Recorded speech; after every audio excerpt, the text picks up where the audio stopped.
Ms. Huang Xingyuan.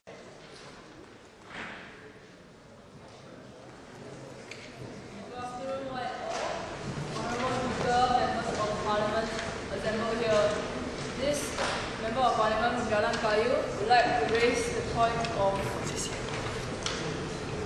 would first like to state our disappointment that the government does not wish to continue debating on issues close to our heart. However, we will, in line with parliamentary procedure, adhere to what the Speaker has said. Therefore, this MP would like to propose a consideration of national development in context of how we help people in our society who fall through the cracks. The first of which shall be approaching the issue of self-help groups. This is not only in context of what has been raised just now, but in a more general aspect of why self-help groups are there and how they can be better improved. While these may not normally consider the purview of the Ministry of National Development, this MP is of the opinion that the Ministry of National Development should concern itself at least to some degree with it. To that end, national development in areas including but not limited to education should not solely help through self-help groups, but employ self-help groups to inform their decisions, whereby organizations like SINDA, MIDAKI, and CDAC can be informed of the issues and the tensions within their communities and inform the government of how best to deal with them. As such, the advice gathered by these communities can inform not just the Ministry of National Development, but all and sundry beneath them. One key advantage. Yes, Prime Minister. Sir, the motion put forward by the member has nothing to do with the business at hand. Honourable Member, please relate your substantive speech to the content that we're supposed to be discussing today, which is on national development. I understand that you're trying to connect the two issues together, which is legitimate, but please be reminded that the focus for the debate right now should be on national development rather than on education. Please wrap up your speech. I'll allow you to wrap up your speech, however. Please continue. Okay.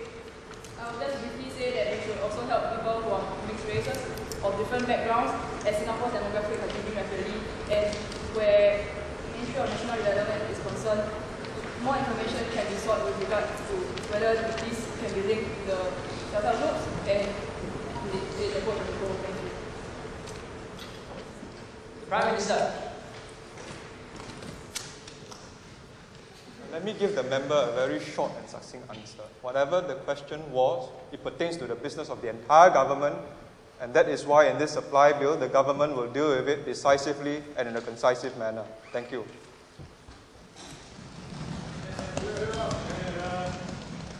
Shadow Minister of National Development, do you have a question? A point? Please continue.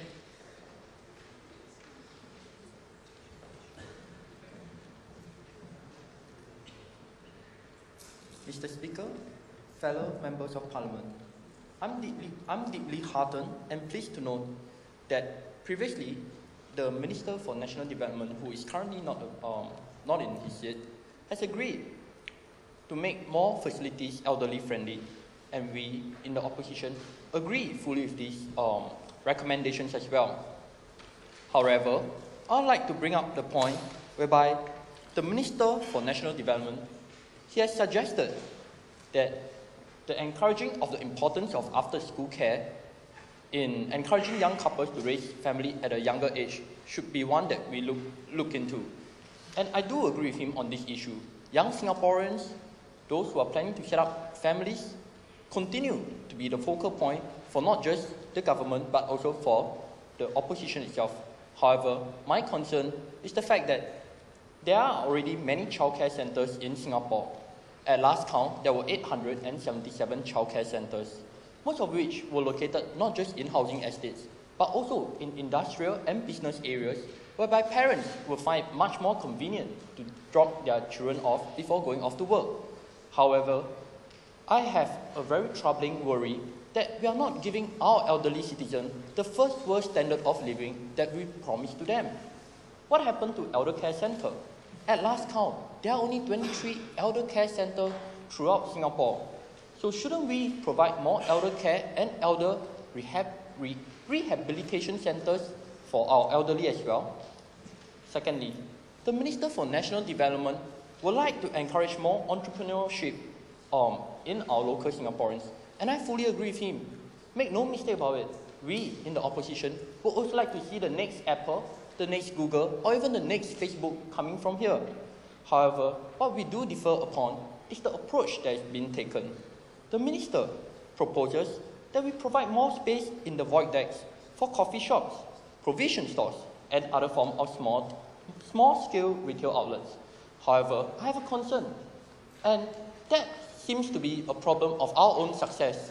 Our education policy, implemented so brilliantly over the past few decades, has provided many young Singaporeans with the chance to upgrade themselves that enabled them to get even better paying jobs. Many of them no longer wish to desire to hold a job in coffee shop, provision stores, or even small-scale retail outlets. This can be seen by the fact that one of the HDB scheme, the revitalization of shop scheme, which was implemented in 2007, has been very active in recent years.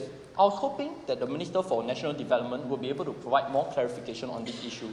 Unfortunately, he isn't in Parliament right now. Secondly, now, how many of the parliamentarians here happen to live in housing HDB flats? I don't. In my informal survey just now, much of the ministers happen to live in private property. Some of the opposition shadow ministers also live in private property. I do, however, live in a HDB flat, and I would like to bring up this point. For those who happen to live in high stories, 10 stories, 12 stories, they wouldn't be really that affected by coffee shops or provision stores. However, what about those that live in lower story flats, those in the second and third stories?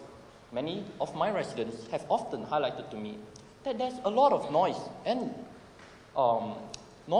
sound pollution, and there's a lot of smell coming out from the coffee shop itself. And this is especially prominent during the evening time when people are gathering there for dinner. Some of them do smoke, and the smoke gets up to their windows, making their flats go down in value.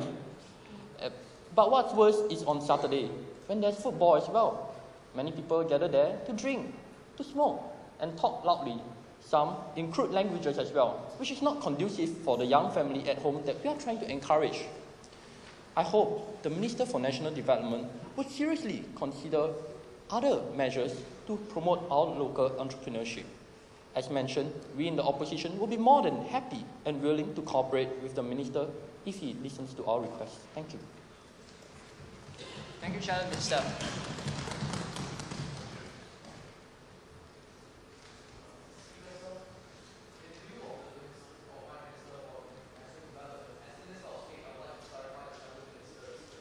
That is in order. You may proceed. Thank you, Mr. Speaker. Thank you, Shadow Minister for National Development, for your question. For your first inquiry regarding the provision of elder care centers, I would like to assure all members of this House that elder care centers are slowly being set up to meet the needs of an increasingly elderly population here in Singapore. Hence, there is no need to fret, as the government is working with the National Trades Union Congress, or NTUC, to provide for the elderly citizens in housing estates, especially mature ones such as Kallang Airport or Tanjong Pagar. Therefore, I would like the Shadow Minister to rest assured that we are slowly coming up with more elder care facilities, and that he need not fret, because you do realize that the NTUC Elder Care Initiative was actually set up just over 20 years ago. Therefore, it is actually quite a new, young initiative, and there is much room for expansion. And rest assured, that we, as the government, will take action to ensure that this expansion takes place. On your second inquiry regarding the setting up of shops and outlets at HDB void decks. Now, every great business has a start as a small and insignificant part of the country's economy. Most of them start as shops, small shops, in fact, in the heartlands. These shops that we intend to provide for at the housing estates shall be no different. These shops shall provide budding entrepreneurs the resource that they need for their businesses that they intend to set up. And therefore, it is only fair that we as the government provide them with the necessary avenue from which they can start their businesses from. And rest assured that these shops, the number of outlets and spaces provided for these budding entrepreneurs will not be significant enough to threaten the businesses of the heartland retailers. Therefore, the issue of these shops set up in housing estates affecting the heartland retailers shall not be significant, and therefore I would like the House to rest assured that the business of heartland outlets will not be affected. And with regards to your complaints about the smell from coffee shops at HDB estates, that is a matter to be taken to the Town Council and not to be debated in Parliament. And therefore, I would like to beseech all members of the House to keep all parliamentary issues to national issues. Thank you.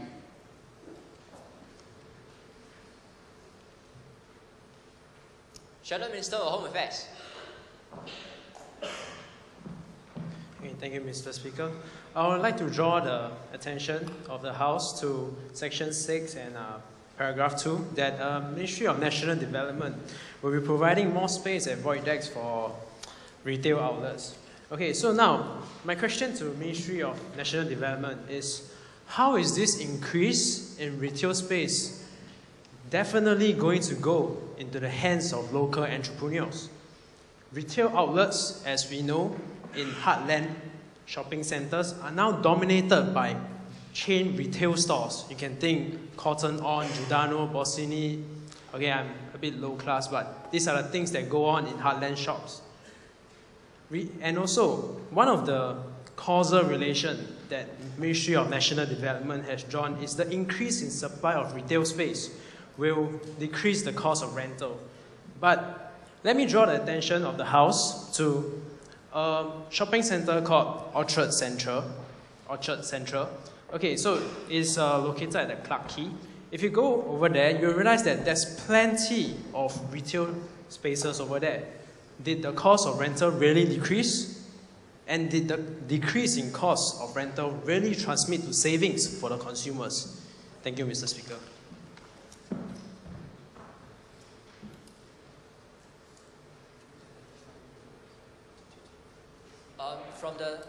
From the third row of the government side. Yes, thank you. May I know your name? Thank you. Yeah, please continue.